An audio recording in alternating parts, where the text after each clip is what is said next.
Hello, I'm BMillzebub and welcome to my channel.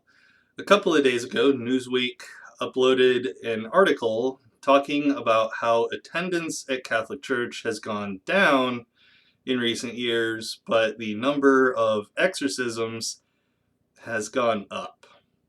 Let's take a look at that article, shall we?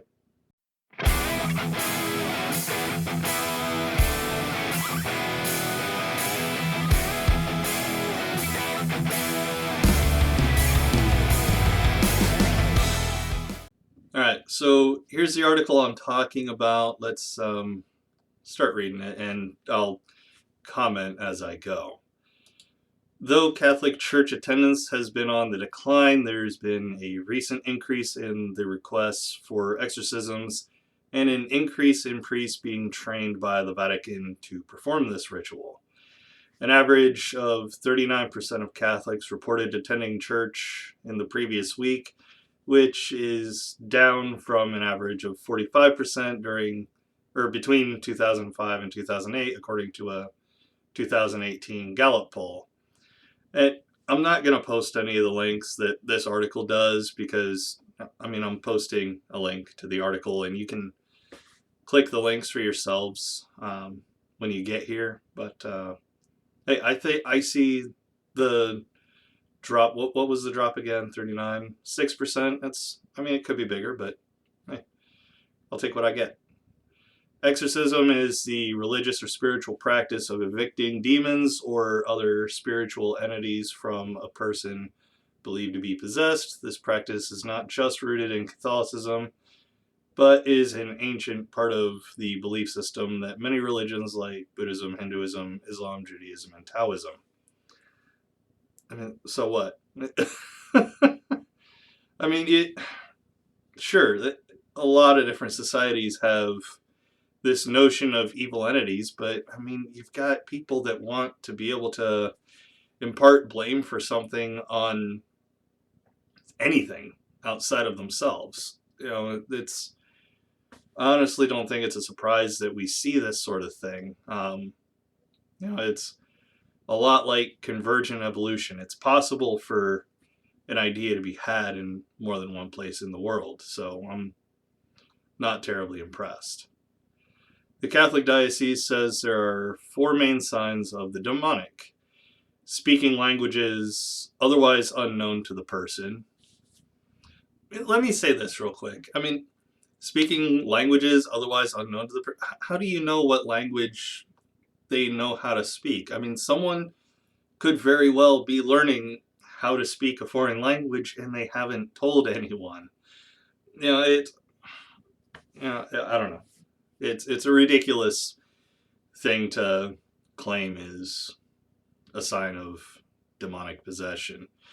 Demonstrating strength beyond normal capacity of the person. Again, someone could be working out.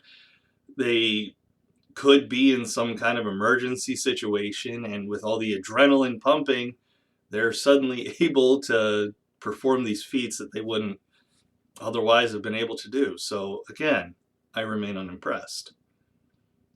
Elevated perception and having knowledge about things they shouldn't. How do you measure that? What metric do you use to judge what knowledge someone has? Especially in the age of the internet, when people are able to learn things that they wouldn't have otherwise had access to before the internet was a thing.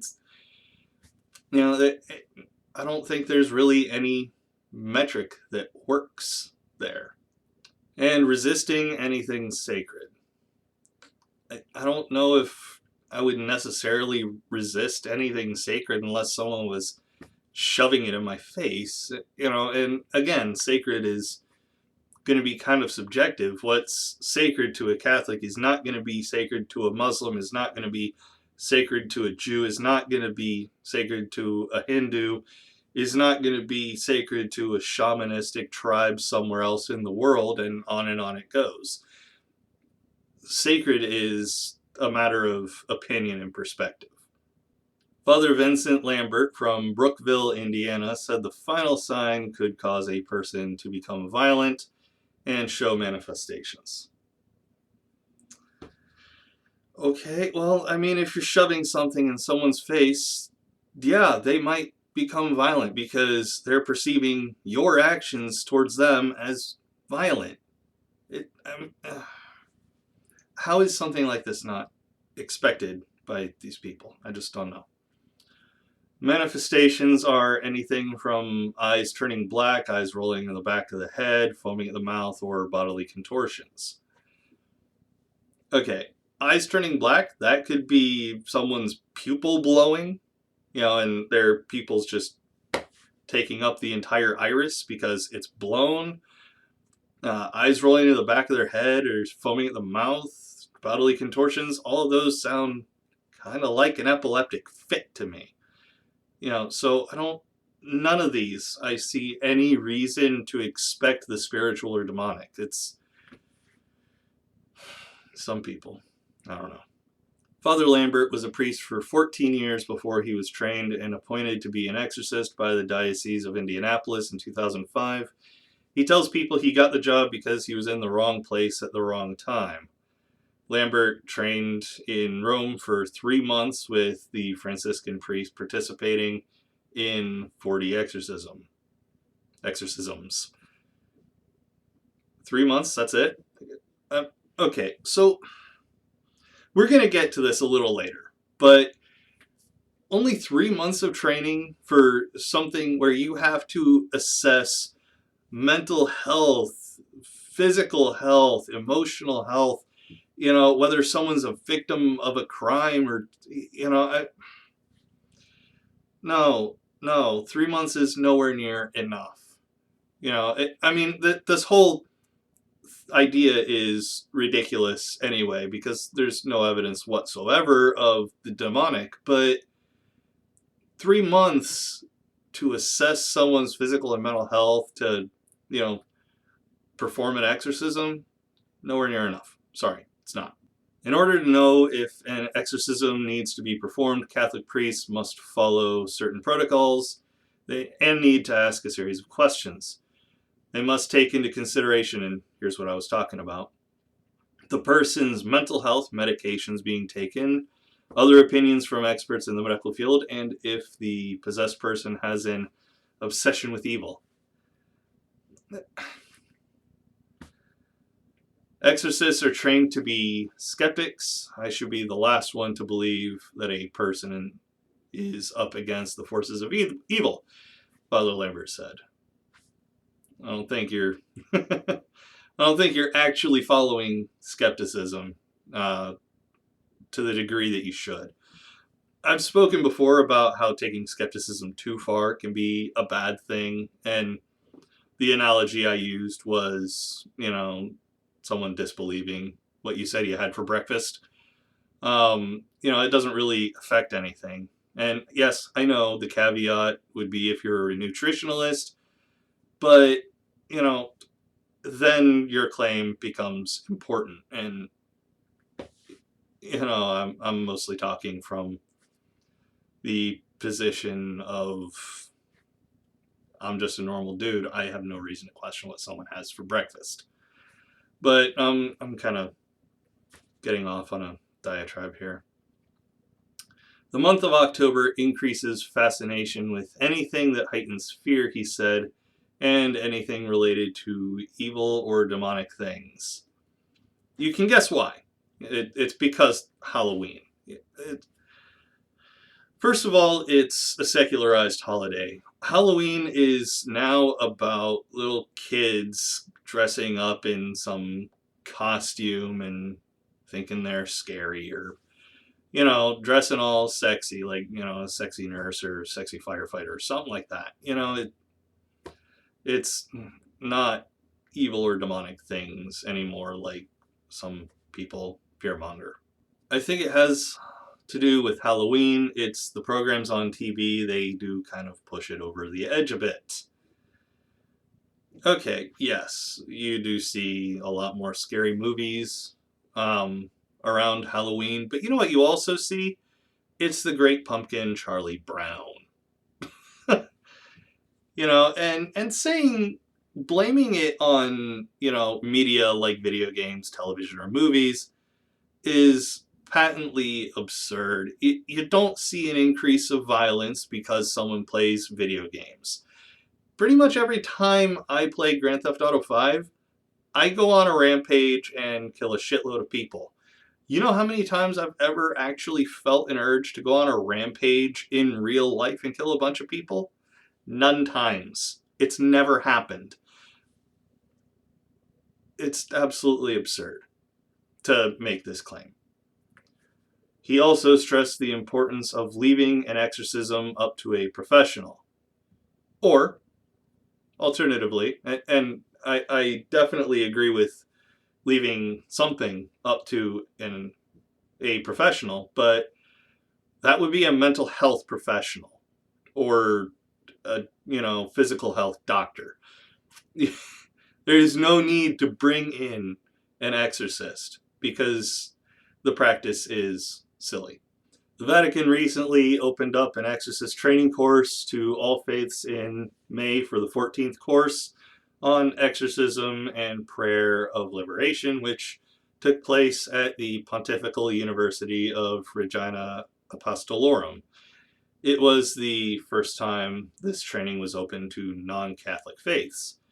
The Catholic Church is most associated with exorcisms because of films like The Exorcist and The Rite, but we are not the only church that performs them. Expelling the devil goes back to the earliest origins of the Christian Church, said a spokesperson. I think about the last thing we need is spreading this nonsense around to other faiths. First of all, how many of these faiths that you're offering the course to consider you, the Catholic Church, to be the whore of Babylon? I mean, come on. This whole idea is absolutely silly. And, you know, saying the Catholic Church is the most associated with exorcisms is, let me think of a good comparison here. It's like saying that Neil the 604 atheist, a really good friend of mine, is most well known for his interviews where he talks to atheists about their deconversion. You know, it just lines up because it's what's promoted the most. You know, but I mean, talking about expelling the devil, going back to the earliest origins of Christianity, first of all, I don't believe in any devil to expel. So, you know, I mean, there's no point. I will never become possessed by a demon or the devil because there's no such thing to do it. You know, if I start, you know, performing any of these behaviors, it's because there's something wrong with me up here and I need real medical treatment. But that's the topic about, the Catholic Church losing attendance and picking up in the number of exorcisms. It honestly kind of strikes me as an act of desperation on the Catholic Church. Like, oh no, we're losing people. Demons. We're we're more under attack by demons, and they're trying to capitalize on it. It's honestly kind of gross to me. You know, trying to frighten people into coming back. But I don't know. What do all of you think? Am I right, or is the Catholic Church right? And you know, I'm kind of expecting this to be one-sided in the comment section, but who the hell knows? But that's going to do it for this one. If you enjoyed the video, please leave it a like. Subscribe to my channel if you haven't already, and click the notification bell to get notified every time I upload a new video. If you feel so inclined to help me out, consider supporting me on Patreon, where I have monthly patron-only live streams, or consider getting me something from my Amazon wishlist. Every little bit helps, and every little bit is greatly appreciated. Don't forget to follow me on Twitter, linked below, to keep up with all my comings and goings, and join my Discord for a chance to talk to yours truly. Take it easy, everyone. I'll see you all in the next one.